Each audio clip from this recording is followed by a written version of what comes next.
Yeah. No problem.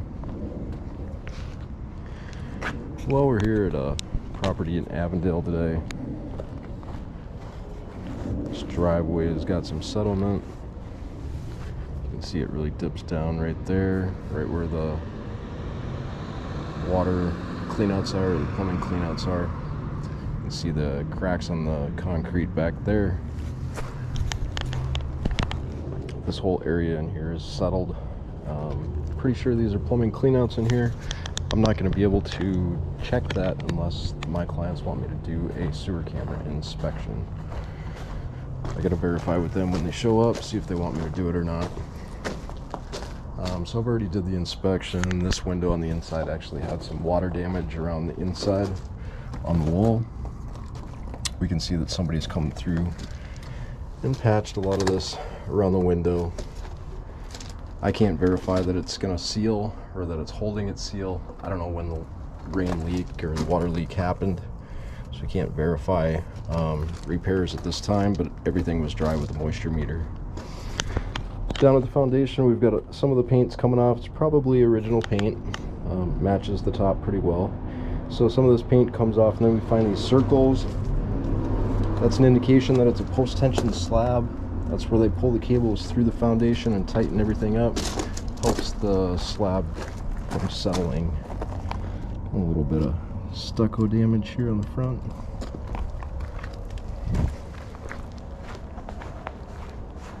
Windows are original to the house. Anytime we have stucco on flat, we really need to make sure that these cracks get filled in and sealed so water doesn't penetrate below. They've got birds up in the attic. Like, I'm not even joking. There's a dozen dead birds up in the attic. So I understand why they have all that bird blocking up there now. There's even 3 dead birds up on the roof. Lots of bird stuff going on at this property. Driveway, garage door working fine. Got a little bit of settlement here.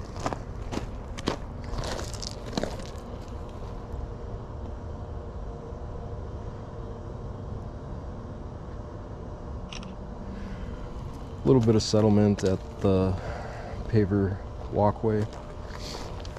Irrigation manifolds down here.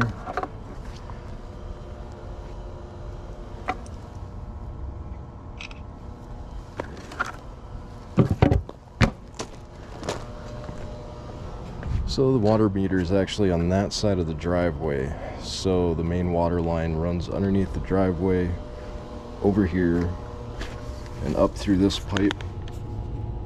So this will be your main water shutoff.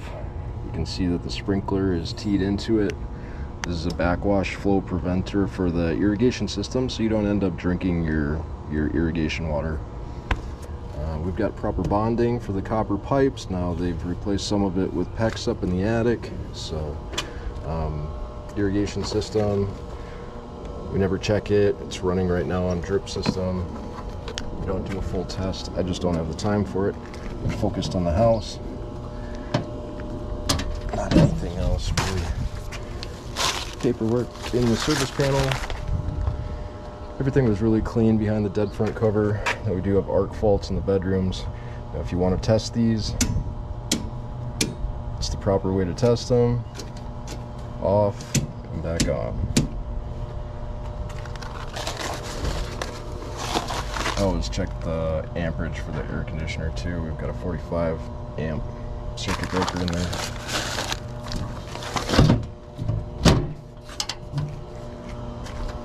Gas meter, gas regulator. It's okay to smell gas every once in a while. This little guy right here is telling me that the gas company says it's a far enough distance from the electrical panel that we shouldn't have to worry about a spark starting any gas fires. It's got to be at least 3-4 feet away from the electrical panel. Gate's closing pretty good. So up here we've got the soffit is actually stucco on this house. There's no soffit vents, there's no openings or overhang really, so all the water that comes off that drip edge up there is supposed to drip down to the ground, but if that drip edge is bent a little bit, it'll just run down the side of the wall. Combustion and air fence for your water heater, one high, one low, so we can get a little bit of air circulating through the home. Now this is a pool barrier fence gate. This really should close on its own. It is spring tension, but it has to be adjusted a little bit. These are usually fairly easy to adjust.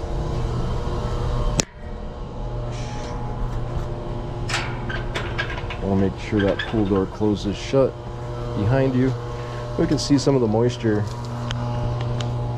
evidence along the foundation. Some of the paint is coming off. We can actually see some of the rust of the leaf screed there. Some of that's going to be from possibly a window leak, because we don't have very big soffits above us or eaves. So we could have some moisture making its way into the window like we did at the front window, but the majority of this, in my opinion, comes from the pool pump. These things are notorious for leaking. We've got a condensate discharge right there as well, bringing in moisture.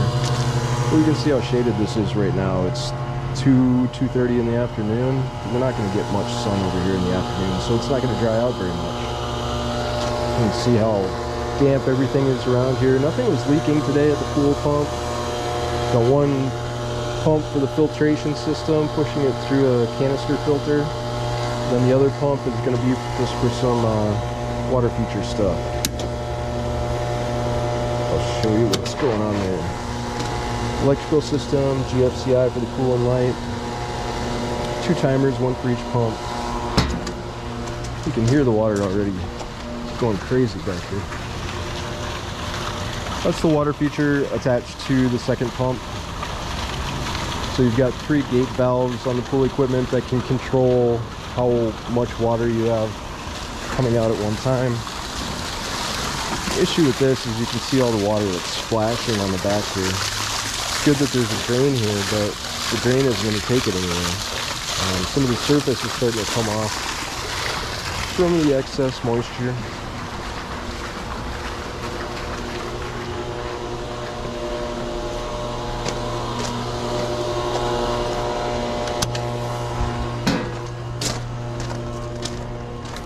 Working around the building some more, a little bit more foundation, paint peeling off, peels off when it gets wet, right?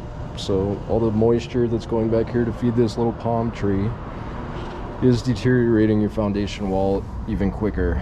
So we can see that little circle there, that's where the post-tension slab, the cables get pulled through, and that's where they patch it after they get done tightening everything. Pool deck is nice and clean. Now I don't like where this discharges. This is a drain in the patio surface, so if any moisture gets in here from getting out of the pool, it's going to come right here. And what do we see is we already see, I'm just going to get rid of this weed, the discharge pipe right there. So all that moisture is going to dump right at the foundation. And then we can see another one of those circle patches starting to pop through on the foundation wall there. See how round that is? So that's rebar inside the foundation wall expanding and blowing out your concrete. So if you catch this early enough, you can repair it before you have any settlement issues. Bathroom window. Good kick out flashing up there. Right, Christopher. Another problem with the pool gate, not closing on its own. We want to be able to walk through this and not worry about it latching behind us for safety for the kids. Electrical outlet on the patio. We're missing the patio screen door. This door actually doesn't lock from the inside. See, it just won't move at all. So that's your lock for now. You can tell how rough that slides. Rollers need to be swapped out on that door. So you got a backflow preventer. Now this one is for your pool filler valve. So this will go over to the float on the side of the pool that controls how much water is going into the pool. but we typically see some corrosion on here. It's not uncommon to find this. It doesn't mean that it's super leaky. It just means that some has leaked out and the water evaporated and left the calcium around it. You can see on this side of the house it's really damp too. This house would be very beneficial, or it would benefit this house a lot, to have some gutters to get rid of this rainwater and dump it up towards the front of the house. So your dryer vent right here, or I'm sorry, that's the microwave vent. Dryer vent's on the other side. You see all that mold growing down here, the green? That's from this place being excessively wet. Way too much water. If it was just a rainfall, that green stuff doesn't grow. So you've got more PVC buried for the drain around the pool.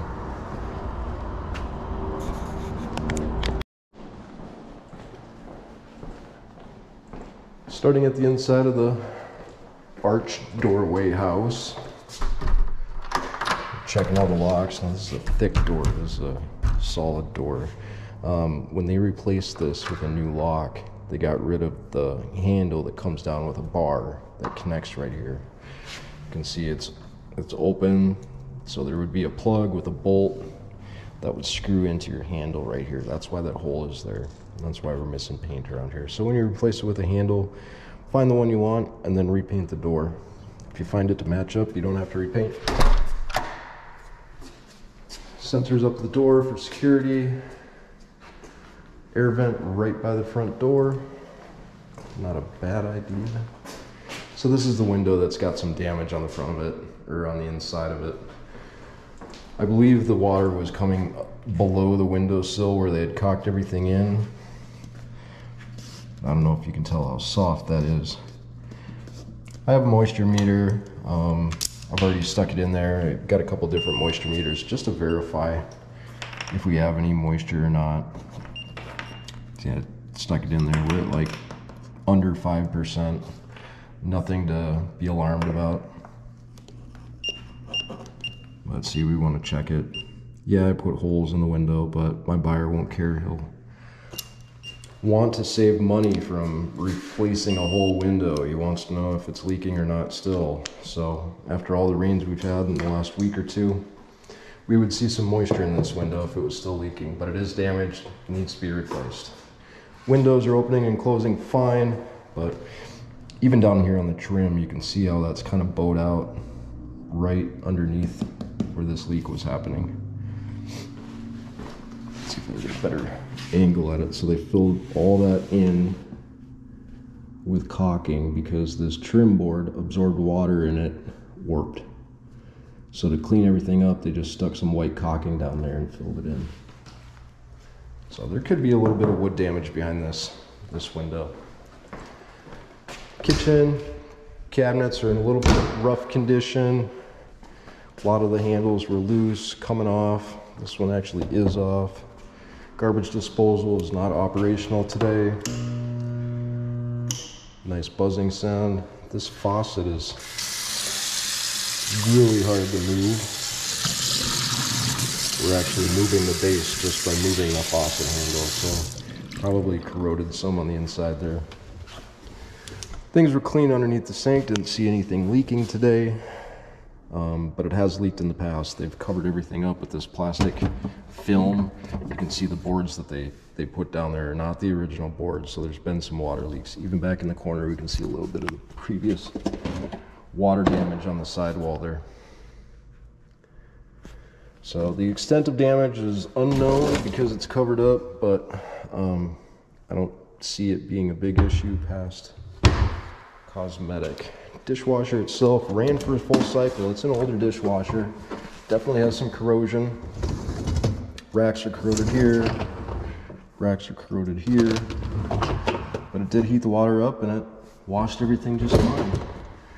You can notice up on top, we're missing screws to mount the dishwasher so it doesn't move after it's been installed. It's pretty common, but we need to replace that.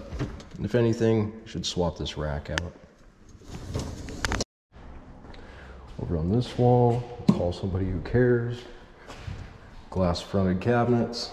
Got the proper cabinet screws in there. Don't see any issues. I see this metal box up on top of the microwave that's telling you that the ventilation goes outside. That's what I pointed out just a minute ago. So I'm happy to see that it goes outside. Now the microwave door is cracked right here. This can leak when you're using it, so I would suggest replacing the microwave just due to its age. Now everything in here looks dated to the house, so it's original. The microwave, dishwasher, all of it matches, all Whirlpool appliances. I don't test the ice makers. I check to make sure that the fridge is cold, and that the water is hooked up, and that we get water. Oh yeah, that's right, it's locked out. Got water. So we're gonna lock that back out. That's how we found it. Now coming through in here, we've got some pretty common cracking up at the ceiling. It's okay to have a little bit of that sheetrock cracking. It's not alarming, just needs to be patched, filled in. We're looking for staining around that.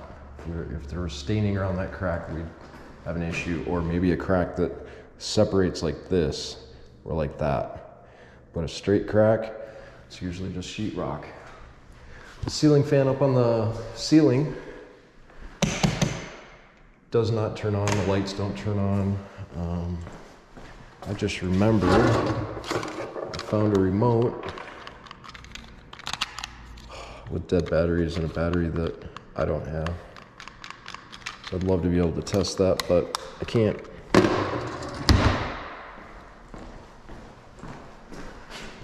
So it's hooked up so you can run wires through the wall. I'm glad that it's an interior wall and not an exterior wall, because then you'd be removing insulation or pushing wires around in the insulation. It's better on an interior wall, in my opinion. TV mount up on the primary bedroom in here. Two of the lights up at the fan aren't working. I pulled it a few times just to verify that it wasn't a two light one. Sometimes you can just turn on two lights and then four.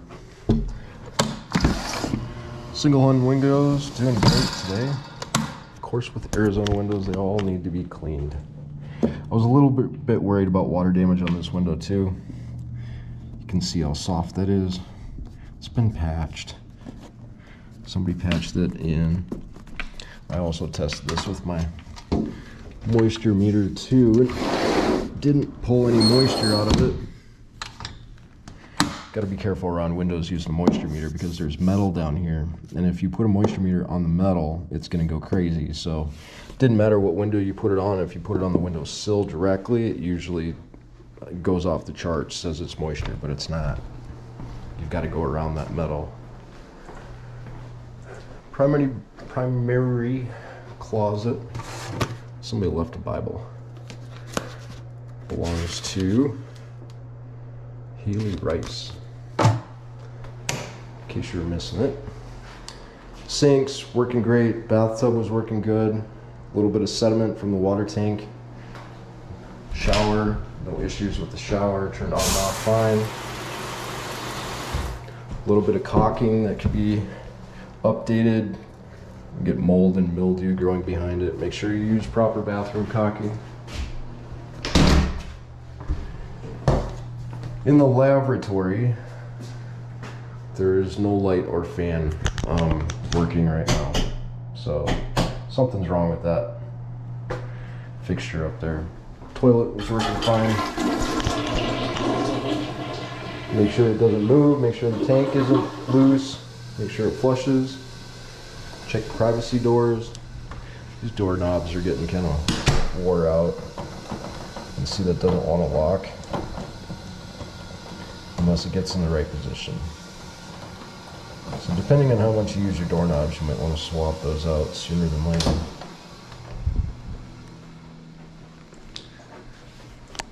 Jumper vent in the master bedroom, primary bedroom, filter up top. Another jumper vent in the hallway, no filter, which is fine. We see we've got that is screwed into the ceiling. That's not made to pull down and put filters in it. It's made to stay there. It just helps circulate the air throughout your house. Another bedroom. Nothing crazy going on in the bedrooms. They're pretty clean today. Got 3 outlets, 2 for the fan and light, and then 1 is going to be connected to your half hot down here, which is your top outlet. If it's not on the top outlet and it's right side up, it's not the way it should be. All right, now we've got power. So plug your lamp into it. Do not plug your computer into it. You'll regret that. So we've got a through bathroom right in the middle of the hallway here. Full plastic tub and shower. No issues with that. I like these plastic tubs and showers because I don't have to look at grout or caulking. It's really easy for me to inspect these, and it's really easy for a homeowner to maintain. They don't have to worry about caulking, especially if you have kids. So check for the movement on the toilet. Make sure it's all good. We like to see caulking around the base of the toilet. It just helps hold the base of the toilet still so it isn't moving around. The bolts do the majority of the work, but the caulking will help keep it from walking around. Missing drain stop in the bathroom. I shine my light down there. I'm looking at quite a bit of gunk down there, so I'm going to rate this up as needing to be cleaned out. It was a slow drain as well.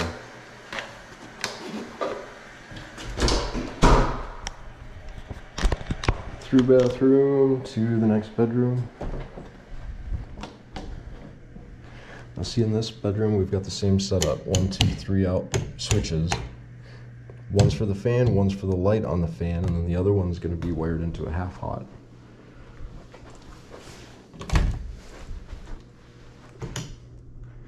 That guy right there. But we can see on the next bedroom, wait a minute, that outlet is right side up. And that one's right side up. That one's right side up. That one's right side up. So you just walk through, you turn all your lights and switches off, and you find the outlet that doesn't have the power. It's going to be the bottom now because we flipped it. You see the bottom prong is on the bottom now. It should be flipped over on a proper half hot, and then the top should be switchable. But there we go. That's a half hot, it's just been flipped over right side up.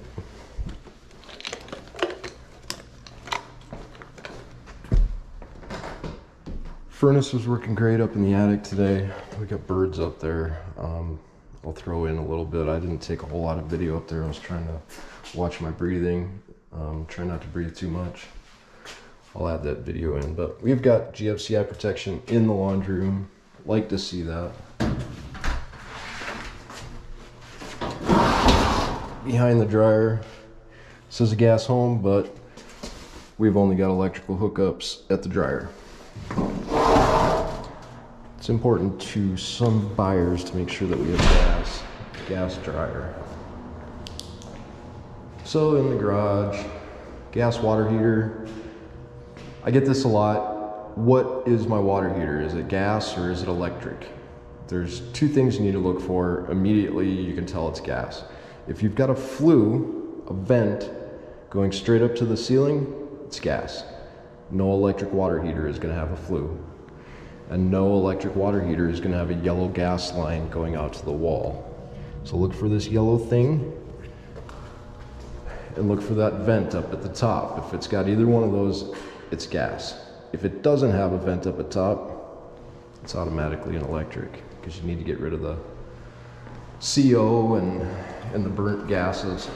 You need to go up and through the roof.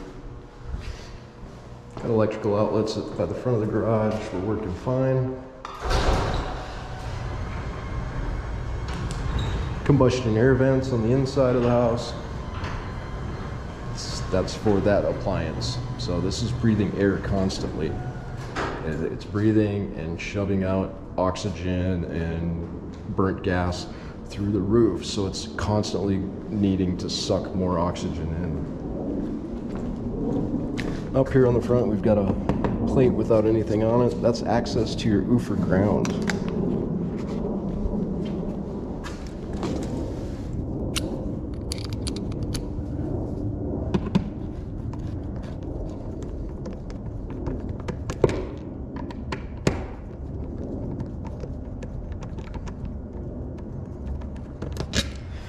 instead of putting a grounding rod in 8 feet underground, typically what they'll do is hook it up right there. I don't know if you can see that. Flash that. So that's an oofer ground. That's a piece of rebar with the ground attachment on it. So that's something that we need to verify doing our electrical inspection. So the electrical is bonded here to the gas line and the water line, but the water lines have been replaced to PEX up in the attic in certain locations. So the bonding on that is not doing anything.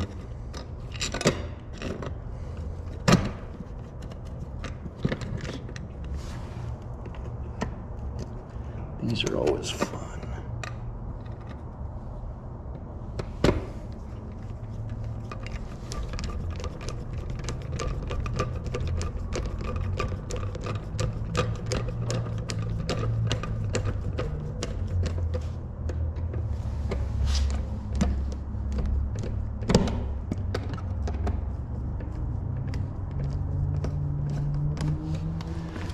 That's sealed up.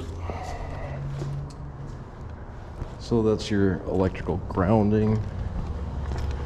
And for proper terminology, this would be a bond. It's bonding your water pipes to the electrical system, and this is bonding your gas pipes to the electrical system.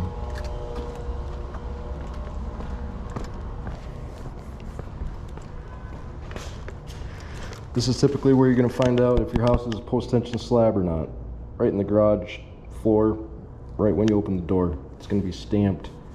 Sometimes it'll be stamped up there on the back side, but almost always it'll be in the garage.